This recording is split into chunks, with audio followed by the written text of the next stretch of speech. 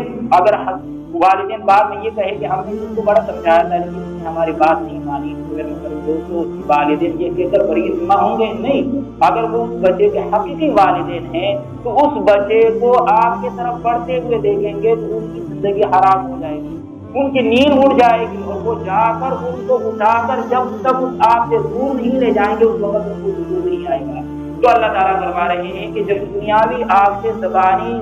جمع خرچ پر تم اکتفا نہیں کرتے ہو تو جب وہ آخرت کی آگ کی جس کی حد و نہایت نہیں ہے، جس کا دنیا میں تصور نہیں کیا جا سکتا، اگر بچہ اس آگ کی طرف بڑھ رہا ہے اور تم نے ایک دو دفعہ کہہ دیا اور پھر بعد میں کہا کہ ہم نے تم کو سمجھا دی تو ہماری بات نہیں، میرے مطلب کہنے کی بات نہیں۔ جس طرح دنیاوی آگ کی طرف بچہ بڑھ رہا ہے، تم ان کو جب تک ان کو ہٹا نہیں لوگے اس وقت تمہیں تصور نہیں آتا، اسی طرح اگر بچہ، اور یہاں پر ایک عجیب بات ہے، اللہ تعالیٰ کی ایک سنت ہے، جس طرح میں نے عرض کیا نا کہ اگر اولاد کی صحیح تربیت نہیں کی تو جوانی میں جا کر ان کی شرارتوں کی شکایت کرنے یہ بے معنی ہے۔ اللہ کی ایک سنت ہے جو حدیث کے اندر بیان ہوئی۔ اللہ کے نبی صلی اللہ علیہ وسلم فرماتے ہیں کہ جو شخص کی مخلوق کو راضی کرنے کے لیے اللہ کو ناراض کرتا ہے، اللہ تعالیٰ اس مخلوق کو ان کے اوپر مسلط کر دیتے ہیں، اور اس کا تجربہ کر کے دیکھ لیں۔ اللہ کے نبی صلی اللہ علیہ وسلم کیا فرماتے ہیں کہ جو آدمی کسی مخلوق کو راضی کرنے کے لیے اللہ کو ناراض کرتا ہے، اللہ تعالیٰ اسی مخلوق کو جس کو راضی کیا اس کے سروں کے اوپر مسلط کرتا ہے۔ اگر انسان گناہ کا ارتکاب کر کے اللہ کو ناراض کرتا ہے تو وہی مخلوق اللہ تعالیٰ اس کے سروں کے اوپر مسلط کرتا ہے۔ آج ہماری صورتحال یہ ہے کہ اولاد کو، بچوں کو راضی کرنے کے خاطر ہم یہ سمجھتے ہیں کہ ان کا کیریئر اچھا بنے، معاشرے میں اس کا ایک مقام ہو، ان کو اچھی ملازمت بن جائے۔ ان تمام کاموں کی وجہ سے ہم نے اولاد کو دین کی تعلیم نہیں دی، ہم نے اولاد کو دین کی تعلیم نہیں دی، قرآن اور سنت کی تعلیم نہیں دی، ہم نے اللہ کو ناراض کیا، اور وہی اولاد جب بڑے ہوتے ہیں تو وہی اولاد ماں باپ کی طرف پھر والدین بیٹھ کر رو رہے ہیں کہ ہم نے تو اس کو اس لیے تعلیم نہیں دلوائی۔ میرے محترم دوستو، جو تعلیم ہم اپنے اولاد کو دے رہے ہیں ماں باپ کی عظمت کا کوئی کھانا نہیں ہے۔ آپ نے بیرونی ممالک کے بارے میں سنا ہوگا کہ وہاں کیا کہتے ہیں، نرسم حکوم میں کیا ہے کہ ایک ادارے بنے ہوئے ہوتے ہیں، جب والدین بڑے بوڑھے ہو جاتے ہیں ان کو وہاں پر داخل کروا دیتے ہیں۔ پاکستان میں بھی اس ادارے بنے، ایسے ادارے تو جو اللہ کو ناراض کرنے کے لیے مخلوق کو راضی کرتا ہے وہی مخلوق اللہ تعالیٰ ان کے اوپر مسلط کر دیتا ہے۔ آج ہم نے اولاد کو دینی تعلیم نہ دے کر ان کو اللہ کو ناراض کیا، وہی بچے جب بڑے ہوتے ہیں، والدین بڑھاپے کی عمر کو پہنچ جاتے ہیں، ماں باپ کی لاپرواہی۔ تو میرے محترم دوستو، یہ والدین کی ذمہ داری ہے، یہ اللہ تعالیٰ کی امانت ہے ہمارے پاس۔ اگر ہم اس کی صحیح تربیت کریں گے تو کل قیامت کے دن یہ ہماری جب ہم دنیا سے جائیں گے ہماری یہ سب کا جاریہ بنے گا، دنیا کے اندر بھی والدین کے حقوق کو یاد کریں۔ حضور اکرم صلی اللہ علیہ وسلم فرماتے ہیں کہ کہ اپنے بچوں کو کوئی اچھی بات سکھانا یہ ایک ساتھ صدقہ کرنے سے بہتر ہے۔ اور ایک حدیث کے اندر آپ نے فرمایا ما نحل والد ولدا من نحل افضل من ادب حسن، کہ کوئی باپ اپنے اولاد کو اس سے بہتر ہدیہ نہیں دے سکتا کہ وہ اپنے اولاد کی صحیح تربیت۔ اور جو میرے محترم دوست ایک بات عرض کر دیتا ہوں، جو والدین بچپن میں اپنے بچوں کے دل و دماغ میں اللہ کا نام بٹھا دیتے ہیں تو ان کے بچے جب بڑے ہوتے ہیں میرے محترم دوستوں صراط مستقیم پر چلتے ہیں۔ تاریخ میں ایسے بہت سے واقعات ہیں، وقت ختم ایک واقعات کر دیتے ہیں۔ سہیل تستری رحمۃ اللہ علیہ بہت بڑے بزرگ گزرے، یہ فرماتے ہیں کہ میری عمر 3 سال تھی، میں اپنے ماموں محمد بن سوار کو دیکھتا تھا، رات کو اٹھ کر وہ نماز پڑھتے تھے تو میں ان کو دیکھتا تھا۔ ایک دن میرے ماموں کہنے لگے کہ بیٹے جس اللہ نے تمہیں پیدا کیا تم اللہ کو یاد نہیں کرو گے؟ تو میں نے کہا ماموں کس طرح یاد کروں؟ انہوں نے مجھے کہا کہ یہ کہو رات کو جب کھروٹ بدلو تو زبان ہلائے بغیر دل میں یہ کہو اللہ معی اللہ ناظر الیہ اللہ شاہدی، اللہ میرے ساتھ ہے، اللہ مجھے دیکھ رہا ہے، اللہ میرے سامنے ہے، یہ کلمات کہو۔ تو کہنے لگا کہ میں یہ الفاظ کہنے لگا، جب چند دن گزر گئے تو میں نے اپنے ماموں سے کہا کہ آپ نے جو کلمات مجھے کہے تھے میں تو ان کو کہتا ہوں۔ وہ مجھے کہنے لگے کہ آپ 7 دفعہ اس کو کہا کہ اللہ مجھے دیکھ رہا ہے، اللہ میرے ساتھ ہے، اور اللہ میرے ساتھ ہے، اللہ میرے سامنے، اللہ مجھے دیکھ رہا ہے۔ کہنے لگے کہ 1 سال تک جب میں نے یہ کلمات کہے اس کی لذت اور اس کی حلاوت میرے دل کے اندر محسوس ہونے لگی۔ پھر میرے ماموں نے کہا کہ بیٹا زندگی بھر اس کلمات کو کہا کرو، زندگی بھر اس کو اپنا معمول بناؤ، دنیا اور آخرت میں تمہیں اس کا فائدہ ہوگا۔ تو کہنے لگا میں نے اس کو اپنا معمول بنا دیا۔